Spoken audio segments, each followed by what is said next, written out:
சில நேரத்தில் நாங்கள் யோசித்து கொண்டிருப்போம், ஏன் ஆண்டவரே நாங்கள் இவ்வளவு நாளாக ஜெபிக்கிறோம், இவ்வளவு நாள் நம்முடைய தேவ சமூகத்தில் காத்திருக்கிறோம், ஆனால் சில காரியங்கள் தாமதமாயே நடக்கின்றனவென்று.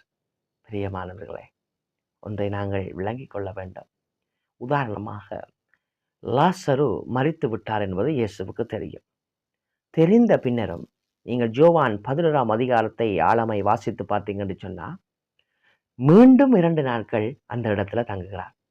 பிரியமானவர்களே, லாசரு மரித்து விட்டார் என்று தெரிந்தும் மீண்டும் 2 நாட்கள் வேண்டும் என்று இயேசு தங்குகிறார்.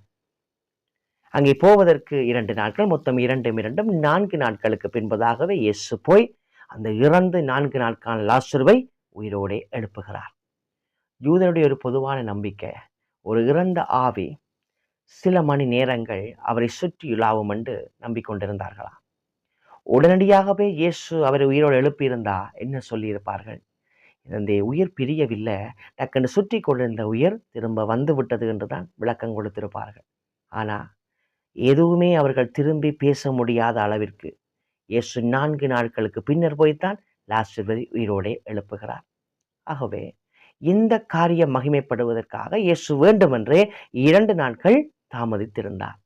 இதுபோலதான் தேவன் நம்முடைய வாழ்க்கையில சில காரியங்களை தாமதிக்கிறார் என்று சொன்னால், நாம் நினைப்பதை விட தேவன் பெரிய காரியத்தை நம்முடைய வாழ்க்கையிலே ஆயத்தப்படுத்தி வைத்திருக்கிறார் என்பதே அர்த்தம். ஆகவே நீங்கள் கலங்க வேண்டாம், இடைவிடாமல் ஜெபம் பண்ணுங்கள். தாமதிக்கிறார் என்று நீங்கள் சிந்திக்க வேண்டாம், கவலைப்பட வேண்டாம். கர்த்தர் அன்றைக்கு எப்படி தாமதிக்கிறார் என்று அந்த மாத்தாளும் மரியாளும் இவர் இன்னி வந்து பிரயோசனமே இல்லை என்ற அளவுக்கு யோசித்துக் கொண்டிருந்தார்கள். ஆனால் முடிவிலே தேவநாமம் மகிமைப்பட்டது. அதுபோலதான் உங்களுடைய வாழ்க்கையில சில வேளைகளில் தாமதிக்கலாம். தேவன் ஒன்றை செய்வதற்கு நீண்ட நாட்கள் ஆகலாம்.